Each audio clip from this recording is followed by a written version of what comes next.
Se ha hablado mucho de este caso. Se ha especulado mucho también en esta situación. Voces que al principio hablaban, ¿no es cierto?, de un tema que incluso podía llegar a un parricidio, que finalmente con el paso de la investigación y con el paso de los días se ha ido descartando por parte de la investigación. Situaciones que son realmente enigmáticas y que se han ido dilucidando de a poco con el trabajo de las policías. Está Sergio Jara con nosotros acá en el estudio para darnos más antecedentes y está Daniela Muñoz también con un cercano, ¿no es cierto?, a Esteban, está ahí con un cercano al padre de estos niños que ha fallecido, de Eduardo. Dani. Sí, y le quiero agradecer personalmente a Esteban Vergara, que hoy día nos puede acompañar. Conoció durante 10 años a Eduardo. Y claro, la pregunta aquí es una: ¿qué pasó esa tarde? Ojalá podamos conocer esa verdad también. La Fiscalía está trabajando. Pero quiero preguntarte a ti de lleno. En un primer comienzo se hablaba de este parricidio y lo primero que tú me dijiste es: Dani, probablemente eso es imposible. Tú conociste a Eduardo. Cuéntame cuál es la información que tú pudiste recoger y también lo que tú pudiste compartir con él. ¿Por qué quizás esta información no te cuadra? Buenos días. Hola, buenos días. Sí, en definitiva no cuadra por la forma en cómo se desarrolló nuestra amistad a través del tiempo. No es lógico que una persona que se transformó en un súper buen amigo para mí a través del tiempo haya decidido tomar una drástica determinación como la que se especula. Yo prefiero quedarme con el amigo, con el compañero, con el padre. Conviví mucho con él en muchos viajes, entonces teníamos una relación muy de pieza de hotel, de avión, de aeropuerto, y ahí es donde realmente se producen, creo yo, las amistades más sinceras, porque ya no hay que hablar netamente de pega y empezamos a hablar. El tiempo hace que uno empiece a hablar de la vida, pues, de la familia, de forjar amistades, de música. De la pega en sí, o del arte que tenía nuestra pega, porque hacíamos cosas interesantísimas. Entonces yo prefiero quedarme con eso. Esa es mi versión, digamos, o de lo que yo me aferro para tratar de... ¿Dani? De darle fuerza a la idea de que el parricidio no es la realidad del asunto. Andrea, te escucho. Sí, y es lo que su círculo inmediatamente comenzó a decir, ¿no? Una vez que conocíamos esta información y empezó a especularse qué es lo que había detrás, quienes lo conocían dijeron: no nos calza en lo absoluto, y por eso que es tan importante ir conociendo los antecedentes que hay hasta ahora de la investigación. Sergio Jara ha estado reporteando este caso. Sergio, ¿qué es lo que sabemos hasta ahora? Bueno, primero recordar de qué se trata. Buenos días, ¿no? Buenos días. Encuentran tres personas muertas el 18 de octubre a eso de las 7 de la tarde. Es decir, esto habría ocurrido entre las 4 y las 7 de la tarde. Un padre de 62 años y sus dos hijos varones también, jóvenes ellos, los tres lamentablemente fallecidos. Las primeras hipótesis que empieza a publicar la prensa, y esto fue lo que salió en los medios, ustedes lo pueden revisar, 18-19 de octubre, es que esto habría sido un parricidio. Es decir, primero se especuló con un robo, ¿no? Que había entrado una banda, que había entrado algún sujeto a la casa, que había dado muerte a los tres, ambos jóvenes y el padre, y que había robado. Sin embargo, se descartó inmediatamente esa hipótesis porque en la casa no daba cuenta de que hubiese sucedido algo como eso. Todo lo contrario, estaba todo en orden, no había como rastros de que hubiese ocurrido una entrada por la fuerza y un robo posterior y un homicidio, o tres homicidios, triple homicidio, ¿no? Por lo tanto, se empezó inmediatamente a especular en torno a la posibilidad de que esto hubiese sido un parricidio. Eso chocó inmediatamente también, valga la redundancia, con las versiones de familiares, cercanos de Eduardo Cruzcoque, relacionadas con que la historia familiar que ellos tenían, ¿no? Eduardo era una persona que cuidaba mucho de sus hijos. Uno de ellos estaba en la Teletón, él trabajaba para la Teletón, tenían un vínculo fuerte, estrecho con la ayuda social, por ejemplo, a través de la Teletón. Por lo tanto, inmediatamente cercanos, amigos, empezaron a preguntar qué estaba sucediendo. Eso era imposible. La historia de vida, el track record de Eduardo a lo largo de su historia de vida no daba para reaccionar de esa forma, para haber tenido un tema con su hijo. hijos, todo lo contrario. Había estado trabajando junto a ellos para la rehabilitación desde siempre, ¿no? de uno de sus hijos, que tenía la movilidad reducida. La policía y la fiscalía inmediatamente empiezan entonces a indagar más, ¿no? A revisar más. No vamos a dar detalles acá de lo que estaban haciendo, ni mucho menos, porque primero la hipótesis cambia de parricidio a homicidio. Por lo tanto, hay sospechosos, hay sospechosas que se buscan, que están hoy día en el radar, y eso se está estrechando. La búsqueda se está estrechando sobre esas personas, digamos, ¿no?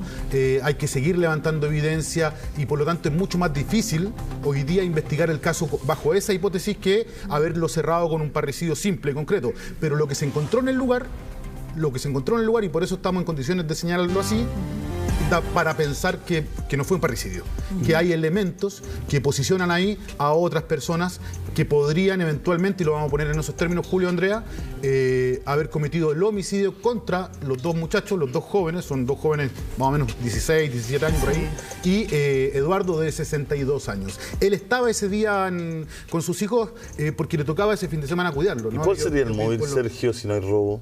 Si no hay robo, uno podría especular, ¿no? Porque vamos a entrar en ese terreno.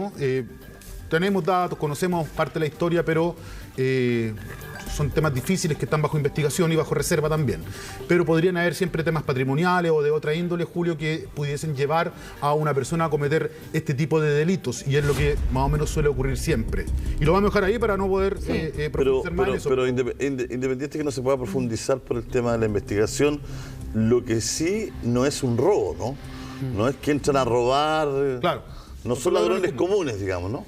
No son ladrones comunes, y llama la atención porque las características de este crimen, de este horrendo crimen, hay que decirlo, pareciera que sí fuesen empleados por alguien con cierta capacidad, ¿no? Porque le costó en un inicio a los investigadores dar cuenta de que esto no era un parricidio, que esto era efectivamente un homicidio. Luego se encuentra cierta evidencia y se logra ubicar de cierta manera la participación de terceros en este acto. Y también se establecen entonces los móviles. Es decir, hay un móvil y hay evidencia de que terceros actuaron en esta escena del crimen, y que ya entonces no fue un parricidio inexplicable como se presentó en prensa. Y esto es importante a quienes nos están viendo en la casa, quienes nos están escuchando, porque no vale siempre dejar a alguien como un parricida, como un homicida, cuando los hechos dan cuenta de otras cosas. Es que ¿no? Cuando los casos te iba a tienen un preguntar, Sergio, ¿no? Porque esto, lo que tú estás diciendo, ya cuando avanza la investigación tiene que ver con pruebas científicas, claro, que son en relación al sitio del suceso y también en relación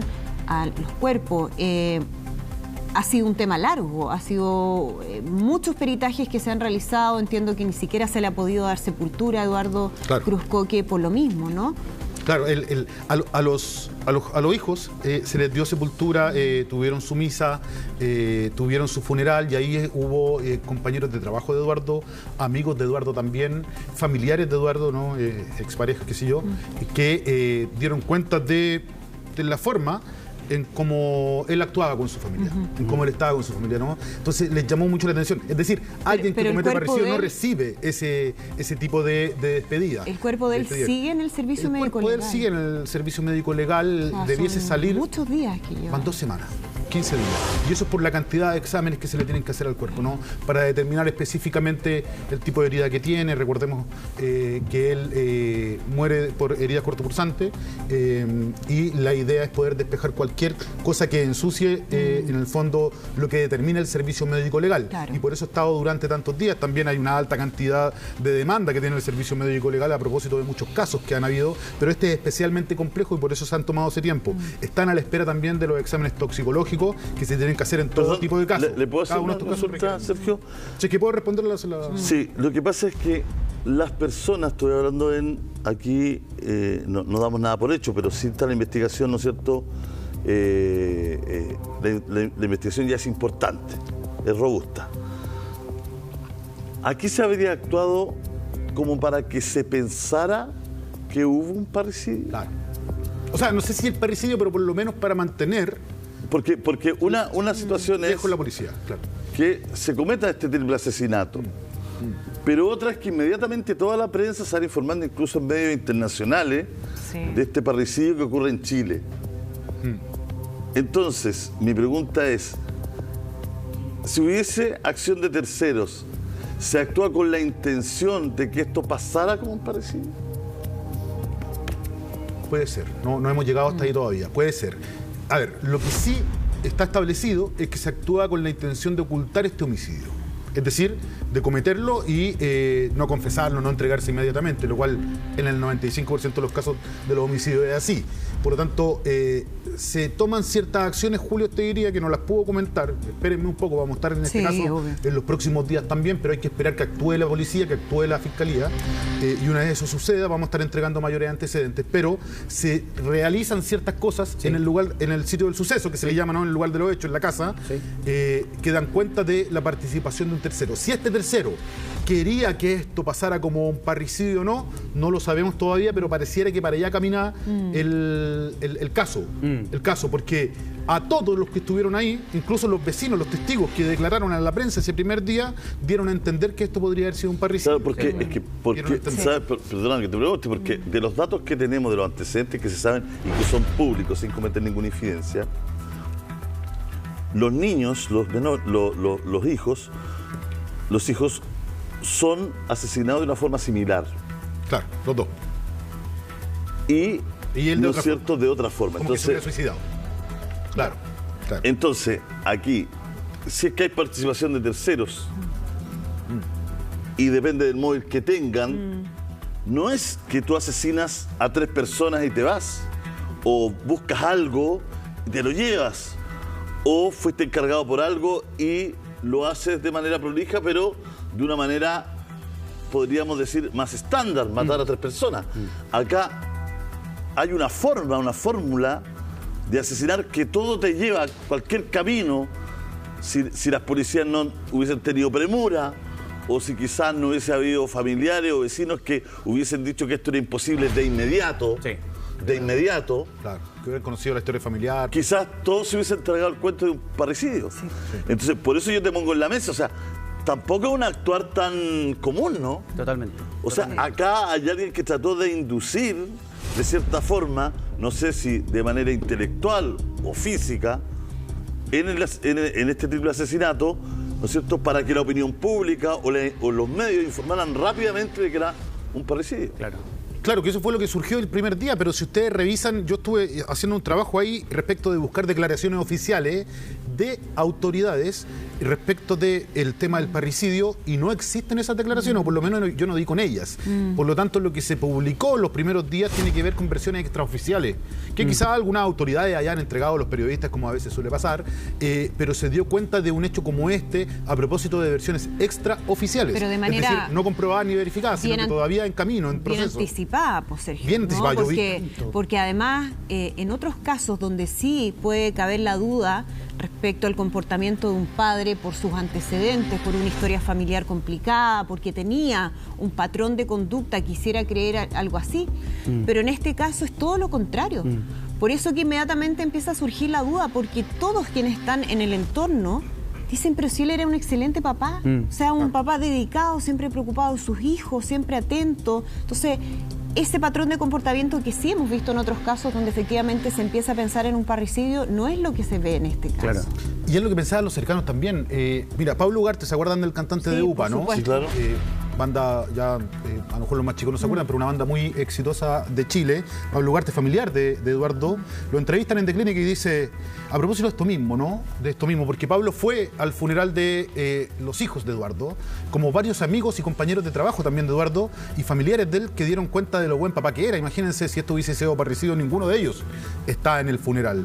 Sin embargo, ahí estuvieron prestándole el apoyo y despidiendo a los hijos, ¿no? En el fondo. ¿Y qué dice? Cuando le preguntan sobre este asunto, dice, ¿como familia tienen alguna noción de lo que pudo haber ocurrido?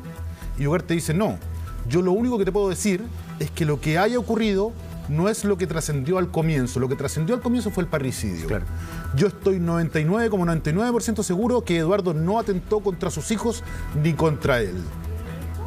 Y así, si uno le pregunta a cada uno de los familiares, se va a dar cuenta que, y cercano a Eduardo, se va a dar cuenta que esa es la hipótesis, y con los días le han dado la razón, porque las averiguaciones que nosotros hemos podido hacer es que la hipótesis principal del caso Eduardo pasó de parricidio a homicidio. Y en eso se está indagando hoy día. Ahí, Sergio, yo creo que podemos hacer una reflexión del comienzo de esta historia que le ha causado mucho dolor al entorno. Mucha pena y mucho dolor al entorno. Cuando desde el minuto 1 se habla de parricidio, se hace con muy poco sustento, porque no existe ninguna declaración en on de la Fiscalía o de alguien investigativo, ni de investigaciones ni de nadie, diciendo que esto es un parricidio. Entonces los medios comunicamos un parricidio en base a lo que parecía ser, o en base a alguna declaración en off, que es muy rebotando un medio a otro. O rebotando de un medio a otro. Entonces, eso es lo que pasa. Me parece que es importante que también, porque a veces nosotros criticamos a la policía o a la fiscalía cuando se aferran desde el minuto 1 a una tesis investigativa, y uno después se da cuenta que las cosas dan vuelco y uno dice, pero ¿cómo es posible? Bueno, aquí también nosotros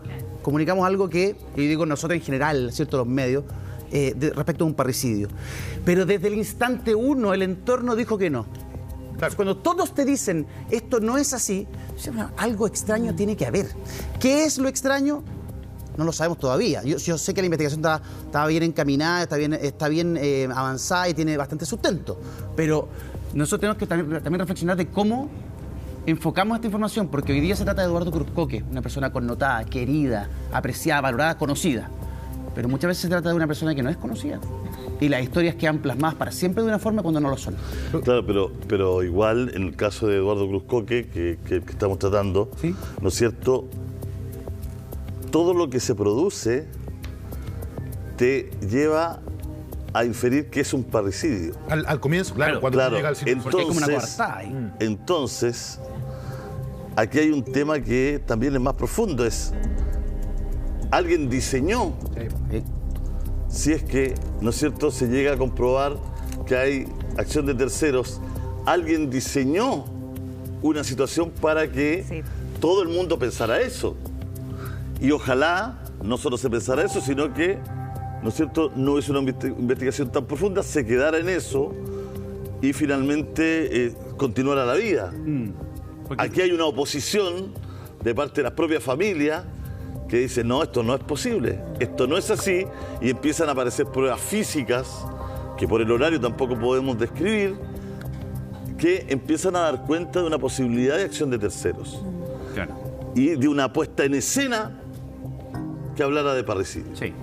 Ahora, ¿cuál es el móvil? ¿Quién podría hacerlo? ¿Qué se persigue? ¿Por qué a ellos? ¿A quién beneficia esta muerte?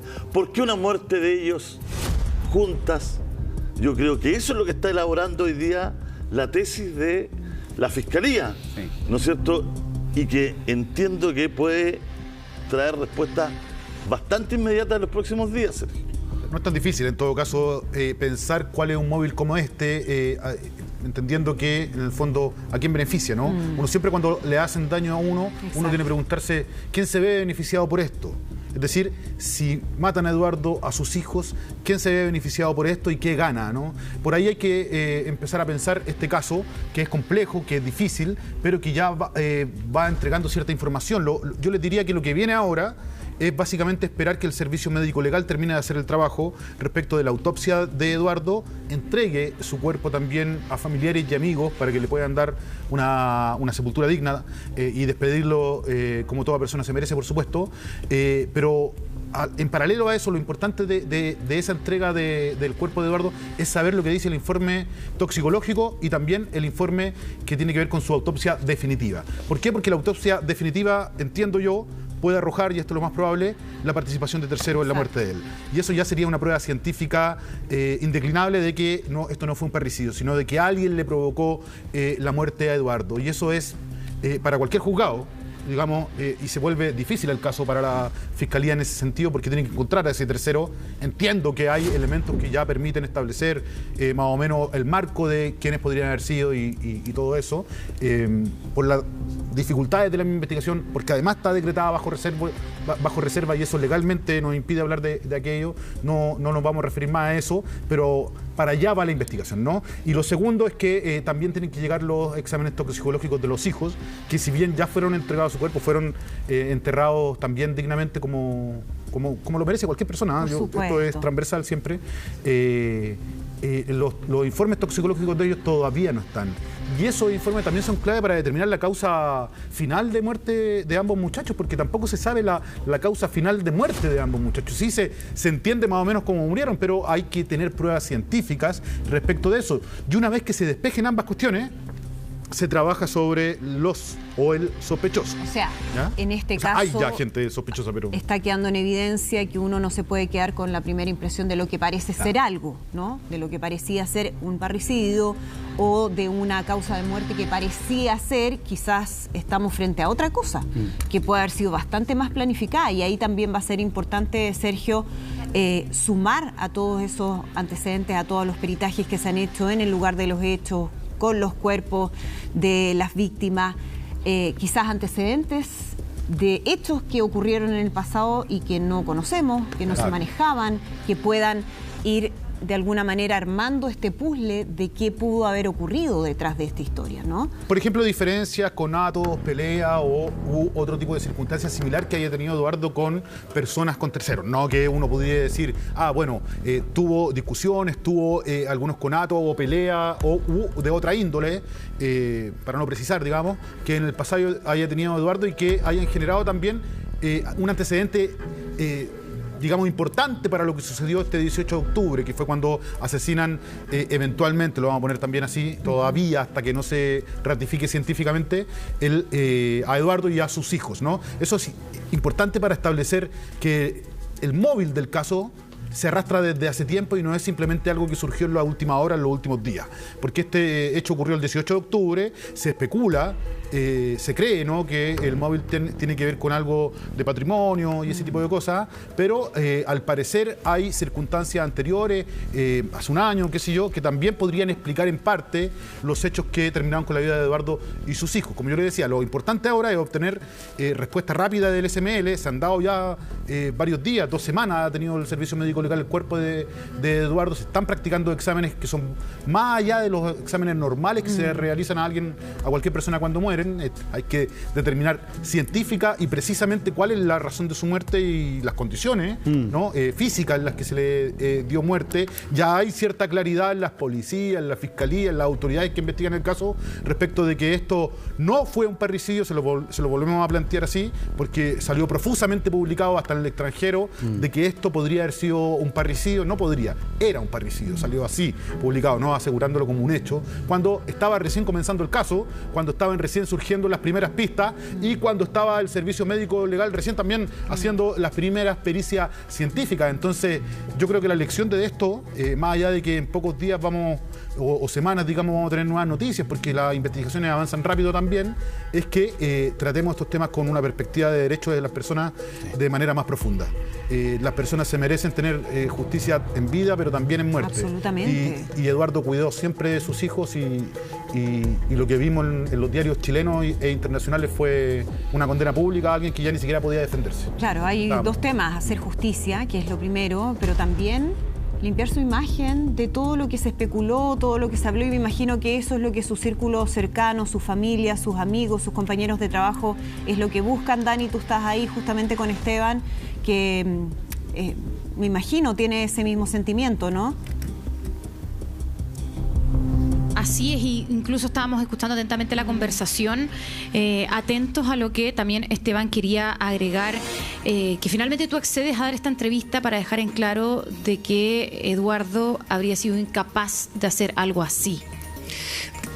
Bueno, voy a aprovechar de saludarlos. ¿Cómo están? Hola, Esteban. Sergio, la Andrea y todo el resto del panel, Julio, ¿cómo están? Sí, y les quiero dar las gracias además. Para mí ha sido súper importante esto último que dijo Sergio respecto de la imagen del Eduardo, que es fundamentalmente lo que yo quiero resaltar y recalcar, digamos. Una de las cosas más tristes que vivió durante este periodo de incertidumbre tiene que ver con que, así como lo dije en la nota, apenas uno hice match con la noticia y ponerle nombre a las personas de la noticia y darte cuenta que era tu amigo el que está en esta circunstancia, le mandé un WhatsApp y por supuesto que ese WhatsApp no me lo contestó. Y lo otro que hice después fue meterme a su página de Facebook, porque el Eduardo además siempre subía fotos muy lindas, tomaba fotos, las retocaba un poco y las subía. Fotos solo, fotos de circunstancias, fotos con sus hijos. Y me puse a ver los comentarios que habían para abajo de las últimas fotos que puso. Y al principio eran cosas muy bonitas, muy cotidianas. Hola Eduardo, ¿cómo estás? Te veo el miércoles de tal persona, qué sé yo.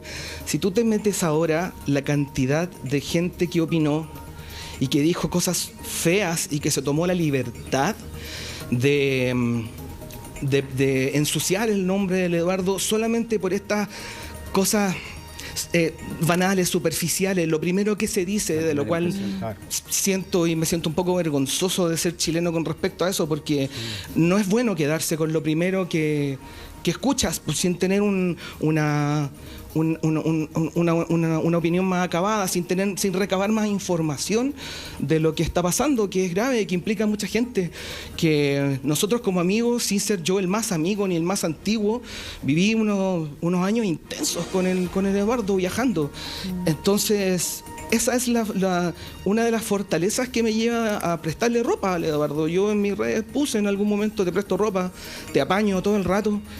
Si me equivoco, bueno, será parte del juego, pero estoy muy seguro, así como lo dijo el señor Ugarte y otras personas más, aquí hay otras acciones. Aquí si hay que defender al Eduardo, aquí estoy y le voy a dar la cara al cuento, porque yo viví cosas muy intensas y muy lindas con él, y respecto a su relación con sus hijos. De repente nos veíamos involucrados en las conversas que él tenía con sus hijos cuando llegábamos a algún lugar fuera de Chile, ponte tú, y agarrábamos WhatsApp. Él lo primero que hacía era averiguar cómo el estado de sus hijos, y si él podía los llamaba, y sus hijos conversaban con él de manera como si lo tuvieran al lado, una cosa muy cotidiana. Temas que ellos hablaban cuando estaban en casa, y de los cuales cuando Eduardo se ausentaba, los hijos seguían tratándolo a través del teléfono, y Eduardo les decía: mira, aquí estamos con el Esteban y con el no sé cuánto. Y uno tenía que acceder a saludar a los cabros también, y eso te hacía parte de su vida, po. Y eso, si tú lo sumas a las conversas de el aeropuerto, de lo que te decía, una relación muy estrecha. No escucho nada. Sí. ¿Escucharon? Andreita. Sí, nos quedamos con esas palabras de Esteban, que da cuenta de esa cercanía, esa relación tan estrecha, que hoy lo hace justamente querer reivindicar una imagen de alguien que fue expuesto, su nombre, ¿no? Sin los antecedentes precisos ni adecuados. Así que nos vamos a quedar con esto, Dani. Es un tema que estamos reporteando, vamos a seguir con eso. Así que le agradecemos a Esteban también por conversar con nosotros esta mañana. Y a ti, Gracias, Dani. Muchas gracias, Esteban. Gracias, Dani. 11:20.